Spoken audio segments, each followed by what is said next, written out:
here with Whoopi Goldberg, and you know, I was reading up on you today in preparation for coming here, and I was surprised you were raised by nuns for a while, weren't you? You were educated. I was. I didn't know that. Yes, I went to Catholic school. You went to Catholic school? Yes. Were there other Goldbergs there in Catholic school? One or two. Really? One or two, yeah. And this is because I had some Catholic instruction, but I didn't, you know, not that much. Well, I would go. Yeah. Everybody looked like you at my school. You know? Nobody looked like me. Everybody looked like you. Yeah, right. Yes. I can imagine that. It was very bizarre. Yeah? And did you, have you ever gone back since you've done, like, Sister Act or anything and said, hey, what'd you think of the movie? And no, but I hear from nuns all over the country, which is kind of fun. They love the music. And you know, part of that reason is because of Jimmy Vivino right there. Oh, there he is, right Jimmy Vivino. Give him a hand. Jimmy Vivino. Our guitarist there? Yes. He worked with you on the music? He worked with Mark Shaman and I together, and Jimmy would say, you can do this, in my ear, because it's not my forte singing. It sounds ridiculous since I'm getting ready to go into like a Broadway musical. But all because of you, honey. And he would say, you could do that. I said, no, I can't. This is not my thing. He said, don't worry about it. You'll see. You can do this. You can do this. And because of him, I've had like a second career. It's great. That's great. You know, when I'm doing the jokes and the monologue, Jimmy's whispering, you can't do this. That's right, but neither can he, you know. I didn't know this either. You were a very big fan and influenced by horror movies when you were. You loved horror movies. I don't like slasher movies because those are too real.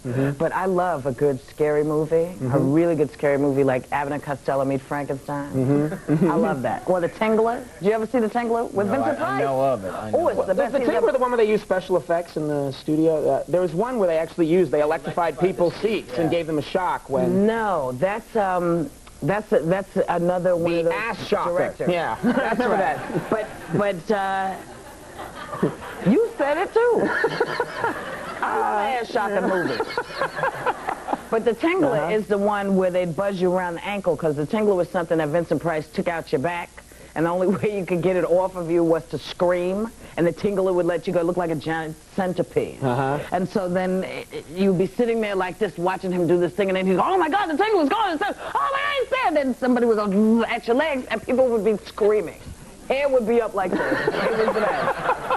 You know. Do you ever want to do movies like that? Say, I want to do a horror film all the time. I would like to do House on Haunted Hill, which is one of my favorites. They already did the 50-foot woman, but I think it would be scarier with me. Attacking a 50-foot Whoopi, you know? I'd buy a ticket to that. You know, the dreads alone would, like, knock down buildings. But I would like to do a really scary, a great thriller, like Strangers on the Train or something, you know? Yeah. But the chances of that are very slim, honey. Well, you're doing some great work, though. Let's talk about the movie that you're here to talk about, Ghosts of Mississippi, which I saw and really enjoyed.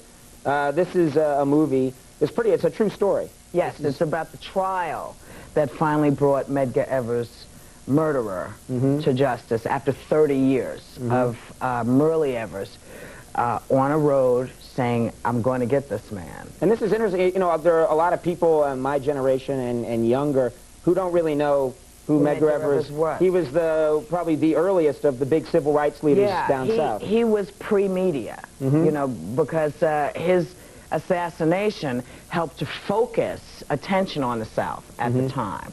And strangely, you know, when you think about it, because it's a horrifying thing to have someone murdered, but because of his death, millions of people are in a much better place, because when he was killed, people said, well, what is going on down there? And the media came down, and Martin Luther King became the voice that you heard, and people sort of moved forward and sort of forgot about Medgar. And Merle Evers, who is also the head of the NAACP now, kept this thing going for 30 years. Because they pretty much knew the guy who did it. Who's played it's a brilliant performance by James Woods. Jimmy Woods got a Golden Globe nomination for I didn't know that. Yes, he got for his performance, which is excellent. And Alec Baldwin is so fabulous as the man who really sort of brought it to trial, you know. And it's great.